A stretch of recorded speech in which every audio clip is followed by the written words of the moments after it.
नमस्कार, nishamudlika.com में आपका स्वागत है। आज हम ठेकुआ बनाएंगे। ठेकुआ बिहार की ट्रेडिशनल डिश है। इसे छठी पूजा के लिए बनाया जाता है। आटे के ठेकुआ हम बना चुके हैं। आज हम सूजी के ठेकुआ बनाएंगे। बहुत ही टेस्टी होते हैं। तो आइए शुरू करते हैं। सूजी के ठेकुआ बनाने के लिए ये हमने 1.5 कप सूजी ली है, 1.5 कप मैदा और पाउडर चीनी 1 कप से थोड़ी सी कम है।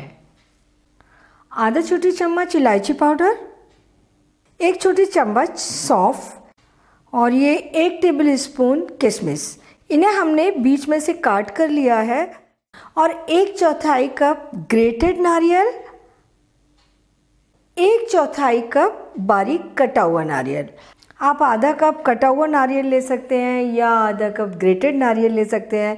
ग्रेटेड नारियल से बहुत अच्छा फ्लेवर आएगा और ये कटा हुआ नारियल है, जब भी मुंह में जाएगा उससे स्वाद बहुत अच्छा हो जाएगा।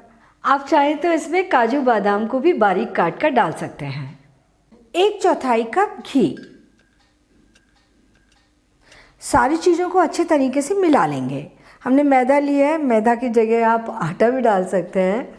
और चीनी थोड़ी सी कम ज़्यादा की जा सकती है, लेकिन बहुत ज़्यादा चीनी नहीं डालेंगे क्योंकि अगर ज़्यादा चीनी हो जाए तो ठेकुआ तलते समय फट सकते हैं। ये हमने हल्का गर्म दूध लिया है। दूध से हम आटा गूँथेंगे। पानी से भी आटा गूँथा जा सकता है, लेकिन दूध से आटा गूँथें तो ठेकुआ ज़्यादा स्वादिष्ट बनते हैं। आटा हमें एकदम सख्त लगाना है। इसके लिए हमें आटे का डो नहीं बनाना है। आटे को हमें थोड़ा सा गीला करना है और इसको इस तरीके से मल के पूरी तरीके से बाइंड करना है। बस हमारा आटा इस तरीके से बाइंड होना चाहिए और इसे हम इस तरीके से मल लेंगे ताकि आटा बहुत अच्छे तरीके से बाइंड हो सके। ये हमने आटा लगा लिया, अच्छे से बाइंड हो रहा है आटा और एकदम सूखा भी है, डो नहीं लगाया है। और आटा लगाने में हमने 1/4 कप से थोड़ा सा ज़्यादा दूध यूज किया है। ठेकुआ बनाने के लिए हम थोड़ा सा डो निकालेंगे और उसे बाइंड कर लेंगे। ठेकुआ को हम गोल या लंबे जैसे चाहे बना सकते हैं। अगर हम गोल ठेकुआ बना रहे हैं तो इसको हम गोल बना के बाइंड कर लेंगे। और ये ठेकुआ बनाने का सांचा होता है, तो इसमें गोल भी बना सकते हैं, लंबे भी बना सकते हैं। हम दोनों तरह के बना लेंगे। अगर हम गोल बना रहे हैं, गोल मोल्ड पर रख देंगे, टेबल टॉप पर रख करके दबा देंगे, थोड़ा सा प्रेशर आ जाएगा और अच्छा डिज़ाइन बनेगा। और इस तरीके से उठा लेंगे, यानी ठेकुआ के ऊपर ये डिज़ाइन आ जाएगा। अगर हम लंबे ठेकुआ बना रहे हैं तो हम आटे को लंबाई में बाइंड करेंगे, थोड़ा सा दबा लेंगे और इसके ऊपर रखेंगे और फिर हम पूरी ताकत से दबाएंगे।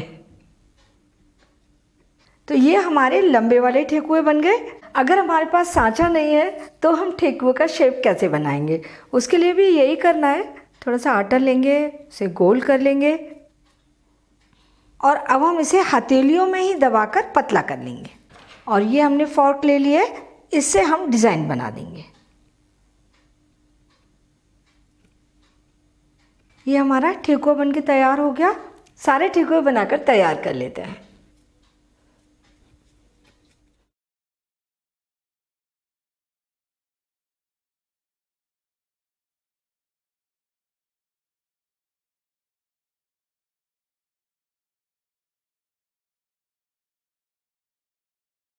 हमने सारे ठेकुए बनाकर तैयार कर लिए और इतने डो से हमने 18 ठेकुए बनाए हैं। अब हम इन्हें तलेंगे।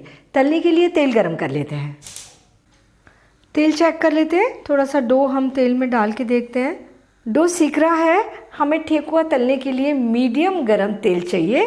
तेल हमारा मीडियम गरम है। गैस भी हम मीडियम रखेंगे। ठेकुआ तलने के लिए डालते हैं कढ़ाई में।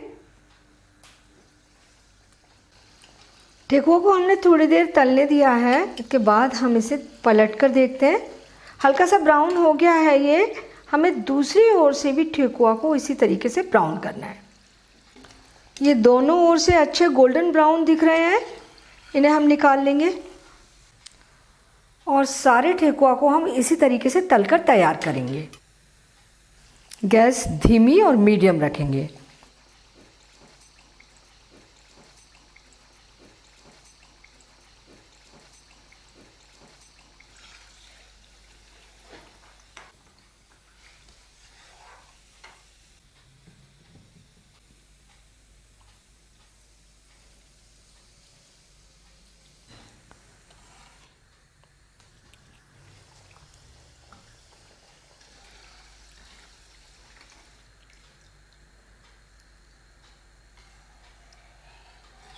ठेकुआ हमने तल लिए हैं और जब ये गर्मा गर्म होते हैं तो बहुत ज़्यादा सॉफ्ट होते हैं, यानी बड़ा पोलाइटली हैंडल करना है। ठंडे होते जाएंगे, क्रिस्प हो जाएंगे और सख्त हो जाएंगे। सारे ठेकुए हमने तलकर तैयार कर लिए और एक बार के ठेकुए तलने में 4 से 5 मिनट लग जाते हैं। ठेकुए बनकर तैयार हैं। बहुत ही क्रिस्पी, बहुत ही टेस्टी ठेकुए बने हैं। आसान है बनाना, लेकिन थोड़ा सा ध्यान रखना है। जब आप डो लगाएंगे तो उसको डो के फॉर्म में नहीं लाना है, सूखा सा ही रखना है। मसल कर बस इतना बाइंड करना है कि जब आप उसे हाथ से बाइंड करें तो डो बाइंड होने लगे। तलते समय ध्यान रखना है तेल मीडियम गर्म हो, आग लो मीडियम हो।